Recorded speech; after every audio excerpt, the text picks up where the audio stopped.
Aloha Aina, and welcome to Voices of Truth One-on-One with Hawaii's Future, brought to you by the Kiwani Foundation.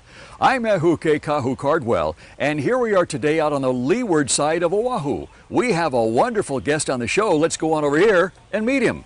Keli, aloha. Aloha. How's it? How are you? I'm great, and you? Wonderful, thanks. Tell us where we are today. What is this?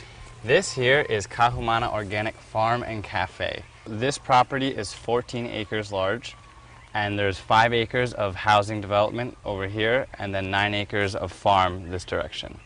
Wow. All right, good. And what do we have right behind us here? This right here has been a recent development of our herb garden. Now, it's close to our now open to public cafe, so people are able to come out here and enjoy all the fresh herbs that go into the food they eat every day. So this is the back of the cafe right here, yes? Yes, it is. Okay, so you've got herbs here and you've got them here. Yes. And I guess they just, walk out the back door and start cutting away? Every morning. Yeah, we bring up, I'd say close to about 20 pounds of produce to the cafe every day. 20 pounds? Yeah, between salad, stir-fried greens, root crops, and a whole lot of herbs. Wow. So what do you have growing over here? Oh man, where to start? We have all different kinds of things. You know, rosemary, thyme, sage, oregano, basil, peppers, comfrey, lime trees, a lot of different flowers. We also like to call this herb garden our insectary, which is an area of a farm that you use to plant a lot of flowers and various plants that are beneficial bug attractors. You know? Beneficial bug attractors. What does that mean? Well, like I said, we are an organic farm, which does not mean that a farm doesn't use pesticides, herbicides. It means that everything they do use is a natural product. It is not a petroleum-based product. I see. So we still have strategies of dealing with pests, and one of those strategies is attracting beneficial bugs or pest predators. Things like ladybugs or praying mantises, dragonflies. So in other words, you attract the good bugs that eat the bad bugs. Exactly. Wow. And these good bugs like a lot of different variation in flowers and things that they enjoy pollinating. So when you plant these, it brings them here, and then they hopefully take care of the pest problems you have. So they are the pesticide. Exactly. They are one strategy of organic pest control. Wow, that's amazing. How long has this herb garden been here, Keli? This actual herb garden is about 2.5 years old. Yeah, so it's relatively new. Okay, and you grow year-round here, yeah? Yes, we do. It's one of the benefits of Hawaii is that you got a 12-month growing season. In the efforts to increase our production to a level of at least breaking even, we do a lot of selling of our produce to places beyond our cafe. Like markets? Like farmers markets that we do about 3 a week right now in Kapolei, Kailua, and Waianae. As well as we deal with some restaurants on the leeward coast between Roy's and Monkey Pod Kitchen. So when we harvest our vegetables, we have to process them. You know, we clean them and get them bagged up. Wow. And this is where that magic happens. So this is all done right in here? Yes. Amazing. I can see the tables here and the weights, the scales. Yeah, a little messy right now, but you know, we're always busy, so. And you've got some stuff growing here too, huh? Yeah, now this is Aquaponics. This is a small household aquaponics system, which is just another style of organic farming, where you combine raising fish and plants in one system. So the fish are where? Under here? The fish are down in this tank here. Wow. And then there's a pump that moves the water up to the grow beds where the plants are. You feed the fish create the waste. There's a bacteria that converts that waste into plant food, nitrates and nitrites. And then the plants use that energy and return the water clean. As you can see, there's a fence up here that fence off about 3/4 of an acre where we do a large free-range organic egg production. Oh, no kidding. Yeah, we have about over 300 chickens right now producing free-range organic eggs that are literally filled with gold. Wow. They are delicious. I mean, before working here, I never realized what a real egg should look like. Or taste like? Yeah. And then I came here and was blown away at the crap I've been eating. Wow. Wow. Because yolk is actually orange, not yellow. If you have a healthy, happy chicken, it is delicious. Happy chickens make happy eggs, and happy eggs make happy people. Happy people. Keli, before we leave this, I noticed it says here Malabar spinach. You mean to tell me this growing on this fence here is spinach? It is a type of spinach, Malabar spinach. It's a little gummier than the American spinach we're used to. It's got a bit of Yes. a succulent nature to it. Yes, shiny. But yeah. good for you. Quite Can delicious. I taste one of these? Please. Like I said, we're organic, so no need to worry about it. It is spinach. Yep. Spinach on a vine, how about, on a fence, how about that? You can taste how it has that bit of a gumminess to it. Yes, Yeah? but it's delicious. Yeah, and it's actually really good in soups. It almost mimics seaweed when you put it in soups. Is that right? Yeah. That's amazing. That's amazing. Can I have one more?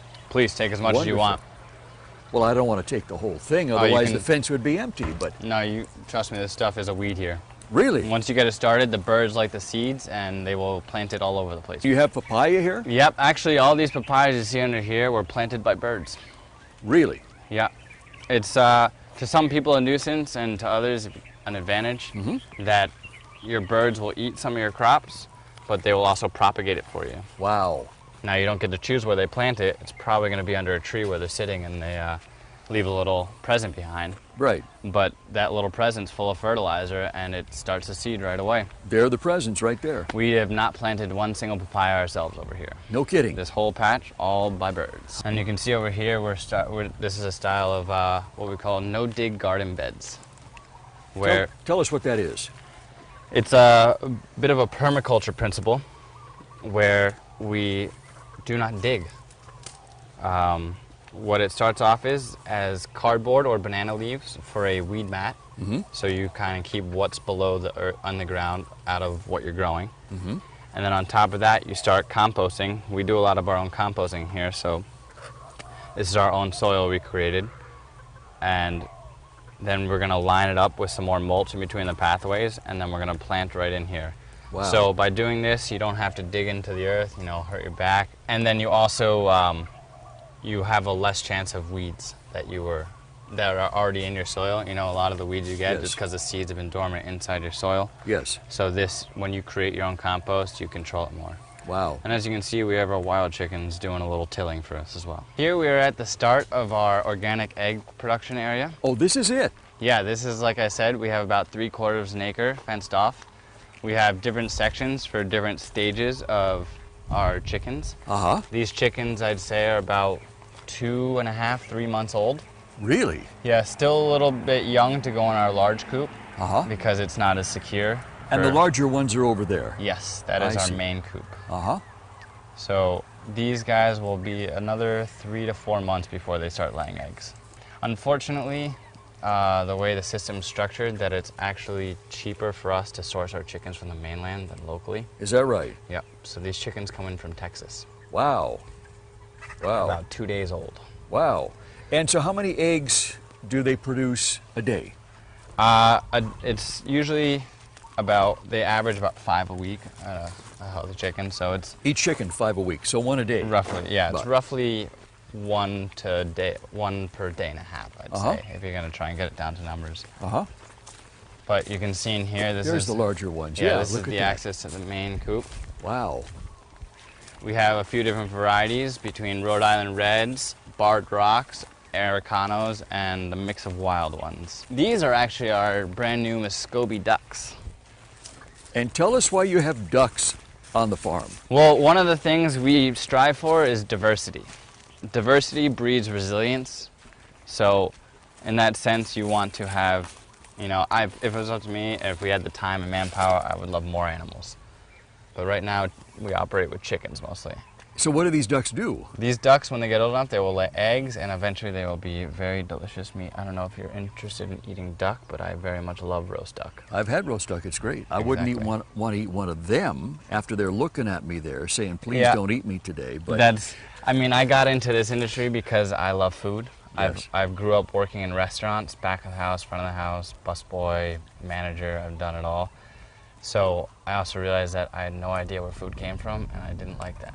So I set out on a journey to learn about farming, and I actually wound up with a farming job.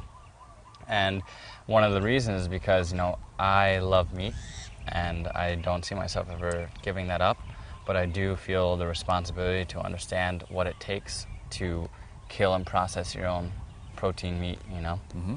So I agree with you. It's a little difficult to nurture something to slaughter, but I believe it's better knowing that they had a proper life growing up than the food industry these days, you know. Yeah. Once you actually get by and see the way the industry operates, it's kind of disgusting, and I can see why people wouldn't want to eat meat after that. Keli, what do we have up here? This is really beautiful. This is one of our newly planted fields. These crops are about 3 weeks old. We run about a cycle like this every 3 weeks.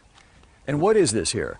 Here we have some sun-beaten radishes, bok choy. These are beets, more beets, and then we get into carrots. And there's a large amount of weeds in here as well. You can see we did a pretty good job starting weeding today, but we haven't finished it yet. Like I said, we are an organic farm, so one of the biggest challenges of organic farming is weed control. We do not spray Miracle Grow on everything and just assume that'll solve it. So it takes a lot of manpower and labor to go through and weed large fields like this. So you guys do this by hand? Yes, we do. Wow, that's amazing. Yeah, it is one of the most time-consuming aspects of organic farming, but very necessary. Our major crops are beets, carrots, radishes, bok choy. We do a lot of cilantro as well. Uh-huh. So, like I said, we were following the moon cycles like most farmers pay attention to. But we've gotten to the point where we needed to increase our production beyond once a month of planting. Yes. So we now plant every 3 weeks, and so that's 2 cycles ago. That's the last cycle. This is the newest cycle, and actually I think this afternoon we'll be putting in our next cycle. Wow, that's amazing. You can see the different stages as you go along. Yeah, it's actually you can capture time very well. You see how long you've been here. And what's this over here, Keli? This is our bean field. Bean field? So another organic strategy of farming is called crop rotation. Yes. Where it's under the theory that plants absorb different micronutrients from your soil. So each plant absorbs specific nutrients. So when you plant a field of root crops such as carrots and beets and such like that, after that cycle you're going to want to plant a different crop over there. So different nutrients are being taken and restored, you know, that kind of relationship. So here we grow our bush beans. This field previously used to be our salad greens. So, and then I'm sure in the future we're going to rotate it to our root crops. We actually can't produce enough beans. One of our major clients, Monkey Pod Kitchen, looks for about 40 pounds of our beans a week. A week? A week. Whoa. Yeah, they go through a lot of beans. Wow. So this field first harvest will probably produce about that. But it's the successive harvests that tend to drop in weight. Wow, that's amazing. You know, the other thing I notice as we're walking by here is not the plants grown for food, but the plants behind us, like the plumeria way over there and the hibiscus here.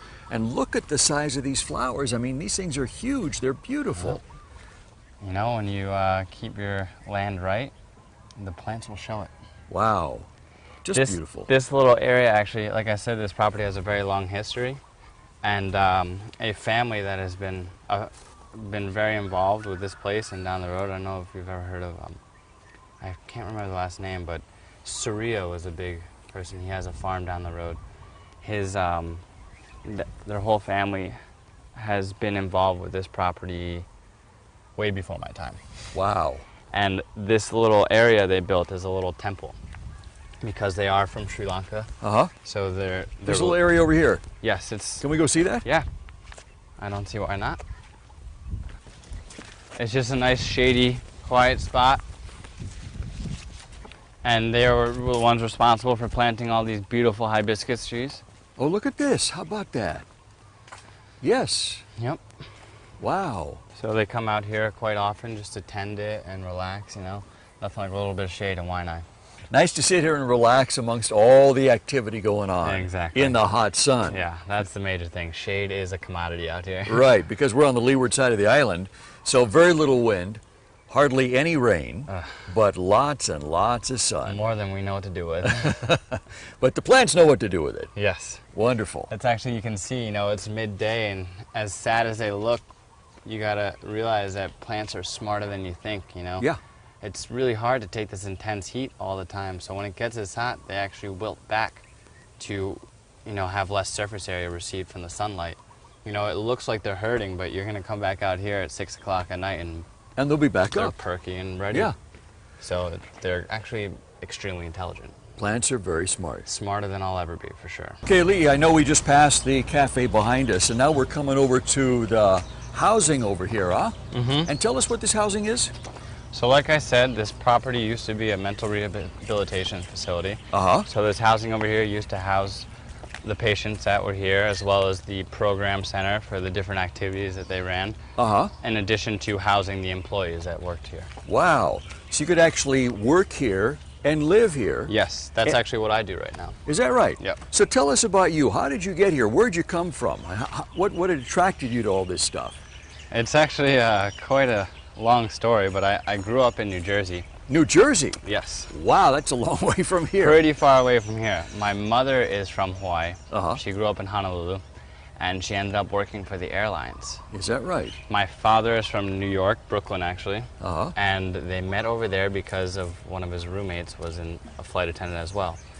So by the time I was born, they had settled in New Jersey, and that's where my father's business was. Grew up there my whole life in suburbia, honestly. Really thinking that the supermarket was where my food came from, and the restaurant's where I eat it, Uh-huh.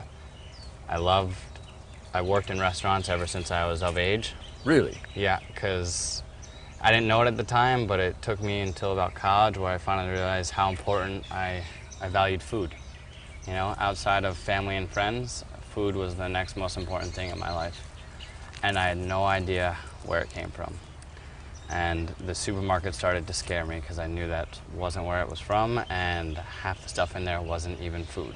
I used to come out to Hawaii about once a year because I had family out here. My mom worked for the airlines, so Uh-huh. we had cheap flights. Right.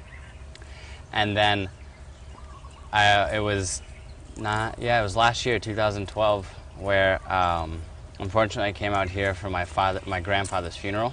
Mm-hmm.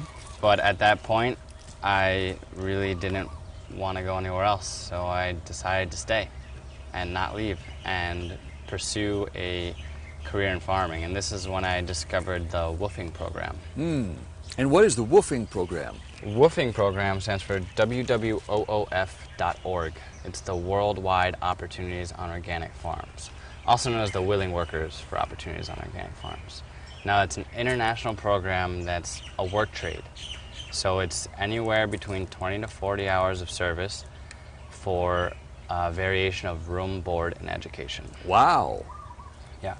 So this can be anywhere between bring your own tent and whatever you can find on the farm to here where we actually have about an 8-bedroom house with hot water and internet and 3 great restaurant quality meals at our organic cafe. So you live there, you eat there, and you work out there. It's quite a deal. How about that? Can't beat that. No, you can't. Wow, these look like nice homes too. They actually are, They're all roughly from the 70s and 80s period, but, still holding up. A few repairs here and there, as you can see, but Sure. they do the job and they're better than a tent. Sure, but I mean, these homes over here are just beautiful. That one, this one, Yes. this one, and I think you said you had a bed and breakfast over there, yeah? Yes, we do. So the bed and breakfast, actually, we have a few different spots on the property because, like I said, there's a lot of housing here. Uh-huh. So they use that building over there, which has about 12 rooms in it. And then this building right behind us also has about 12 rooms in it. Wow. And then there's even another house in the corner property over there that is a private 2-bedroom, sleeps 6 people house, full kitchen, bath, everything. Right. Can rent the whole house out for about $150 a night. So do people on the WWOOFing program cycle through here, or do they stay? Very heavily. Really? We ask for at least 2 months with a 2-week trial to see if you have a good fit, and then at least 2 months, and then if you are capable of it and we want you here, we extend it. And we also are starting an internship program for those very interested individuals who want to be more committed to the farm and put in a full-time shift for a little bit of a stipend as well. Wow. So not only do you get room, board, but you get a little bit of a paycheck too. But you've been here far longer than 2 months. Yes, I've been here for about just finished a year. I got here through actually a grant through OHA, the Office of Hawaiian Affairs. The grant was for an extension of our aquaponics program and the hiring of a Hawaiian assistant farm manager. Aha, and that's you. That's me. Wow. Luckily. Wow. I actually started this woofing program around the corner at a little hobby farm called Aquaponics. Love it to death. Came over here a few times to socialize and only to find out that they had this opening that I applied for and actually got the job. So it's funny, I'd say about 2 years ago working in a restaurant, I told myself I want to be a farmer, and here I am today, a farmer. Wow. Keli, why is this important for you? For me? Yeah. Farming? Yeah. Like I said, it's about food. It's about knowing that in the past 60 years, the food industry has gotten so industrialized and commercialized strictly for the goal of profits that it's actually taken away the fact that food is more than profit. You know, it's not only your nourishment and your sustenance, but it's one of the most ceremonious things that humans partake in, eating. You know, it's what unifies us all, and at the same time it divides us in the sense that you don't eat what I eat, and you know, I don't eat what you eat, if you get to the international scale. But the thing is that we all got to eat, and in my opinion, we all should know where we're getting our food from. Once I started to get the idea that, wow, this is really not right, the way they process our food and our meat, I wanted to find a way to escape it. I'm not a preacher, I'm not here to change the world, but I am here to change my world. And I think once I put that thought process into action, it brought me here.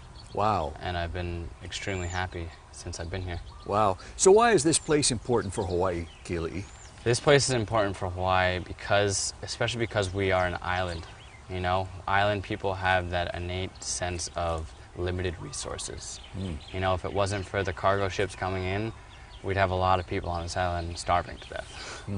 So it's the idea that you should be able to take care of yourself. You know, you should be able to provide for your own resources, and I think that's something that Hawaii, especially because it's an island, needs to pay attention to. Food security is, if it's not an issue yet, I see it being an issue in 15 years, you know? Yes. It became an issue in my life, and once I started going down this rabbit hole, I started realizing I'm not the only person who is worried about the way we're fed today, you know? You go into a supermarket and see that every product on the shelf, over 50,000 products, come from either corn, wheat, or soy. And it's just like, where the hell is the real fruit and vegetables? And you pick it up and you're like, from Mexico, you know, from Central America. You're like, where's the local stuff? Yeah. So it's not only the idea that the sustenance or the food that's being brought to us is barely that, but the idea that it's being brought halfway across the world to get there. You know, they're using all kinds of gas and trucks and boats and barges to get food everywhere, where in actuality, you know, go to your backyard, you could probably do it right there. What do you think you guys and this farm can teach the world? That, you know, you can do it. Food isn't that hard to grow. Honestly, we're stewards, you know? We just put the seed in the ground. Nature does everything else. I think what we teach the world is that the idea that you don't have to take away from the luxury lifestyle that a lot of us like to live if you want to provide for yourself, you know? Here, if you go into our cafe, you really have beautiful restaurant quality meals that are farm fresh. So it doesn't have to be either or. Exactly. Wow. It's this idea that, you know, get to the source. And here we're showing that you can get to the source even being at a restaurant, a high-end quality restaurant. Wow. What would you like to see farming become in Hawaii in, I don't know, 15, 20, 30, maybe 50 years? I'd like to see it actually become a mainstay for this place, you know? Like, when you get with the kids and you see how enlivened they are when they pull a carrot out of the ground, it's just like, it's super exciting to think that someone that young is going to be interested in this stuff, because I feel like a few generations were skipped with caring about, you know, growing your own food. And to see that resurface, you know, it is actually, I'm quite optimistic in the direction Hawaii is going. Wow. So there is hope then? Oh, there's always hope.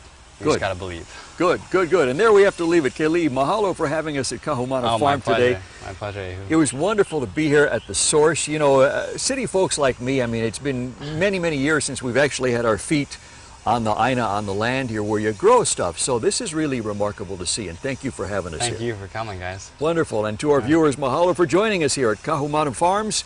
And I hope you learned something today like I did. And remember, you can watch us on the web 24/7 on voicesoftruth.tv.com. I'm Ehuke Kahu Cardwell for the Kewanee Foundation, and until next time, ahui ho!